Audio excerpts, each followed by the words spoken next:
আসসালামু আলাইকুম। কেমন আছেন সবাই? ৮ নম্বরে শূন্যস্থান পূরণ করো। ১ নম্বরে দেখো ২ ভাগ ১.৬ = ২ ভাগ ১৬ গুণ। তো ২ হলো এখানে ভাজ্য আর ১.৬ হলো ভাজক। ভাজক দশমিকে। দশমিকের ভাজক হলে আমরা একটি সংখ্যা দ্বারা গুণ করে এটিকে পূর্ণ সংখ্যা করে ফেলি। দেখো প্রতিটি অঙ্কেই ভাজক দশমিকের।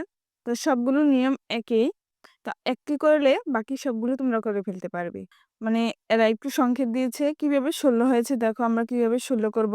এই দশমিকের পরিবর্তে একটা ১, দশমিকের পরে একটা সংখ্যা থাকলে একটা ০, তাহলে ১০। ১০ দ্বারা গুণ করলে এটা কি পূর্ণ সংখ্যা ১৬ হবে। তাহলে এটাকে ১০ দ্বারা গুণ করলে ২ কেও ১০ দ্বারা গুণ করতে হবে।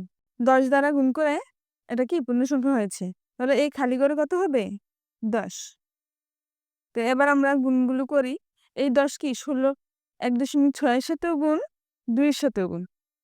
তো ১.৬ এর সাথে গুণ করে ১৬ হয়, ২ এর সাথে গুণ করলে ২০ হয়। এবার ১৬ দ্বারা ২০ কে ভাগ করব। তো ভাগটা এখানে না করে আমরা একটু এই সাইডে করি ভাগটা। এখানে করলে ২ নম্বর অঙ্কের সাথে লেগে যাবে।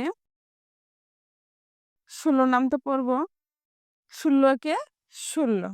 তো এখানে ২০। ১৬ দোকানে ৩২ বেশি হয়ে যায়। একবারে যাবে ১৬ একে ১৬ বিয়োগ করে ৪। দশমিকের অঙ্ক করলে কোনো বাকশেষ রাখবো না, অবশিষ্ট রাখবো না। তার জন্য কি আমরা এখানে একটি সংখ্যা নামাতে হবে। তো সংখ্যা তো এখানে নেই। তো উপর থেকে একটি সংখ্যা নামাতে হলে উপরে একটি সংখ্যা থাকতে হবে। তো আমরা কি দশমিক দিয়ে একটি সংখ্যা দিতে পারি। দশমিকের পরে একটা ০ দিলাম। তো উপর থেকে ০ নিচে নামালাম। এবার ৪০ হলো। দেখো ১৬ দুগুণে ৩২। এবার বিয়োগ করে ২ আছে ১০ হবে, ৮ হলে ১ নেমে ৪ ৪ মিলে গেল ০। তো আবার কি এখানে ৮ আছে, উপরে আবার একটি ০ দিয়ে এখানে ০ আবার নিচে নামাবো। দশমিকের পরে আমি যতগুলো ইচ্ছি ততগুলোই ০ দিতে পারবো। দিয়ে নিচে নামাতে পারবো। তো ১৬ কে আমরা কত দ্বারা গুণ করলে ৮০ হয় দেখো। ৫ ছয় ৩০ এর ০ হাতে ৩, ৫ একে ৫, ৫ ৩ ৮। ৫ ১৬ ৮০। ৫ ১৬ ৮০। তো এবার মিলে গেছে ভাগশেষ ০। তো এখানে ফলাফল কি? এখনো ফলাফল হয়নি, ১২৫ না। দশমিকের ভাগ করার সময় ভাজ্যে যদি দশমিক থাকে ফলাফলেও দশমিক থাকবে। এখানে ভাজ্যে ২ ঘর আগে দশমিক, ফলাফলেও ২ ঘর আগে দশমিক। তো এখানে ফলাফল কত হলো? ১.25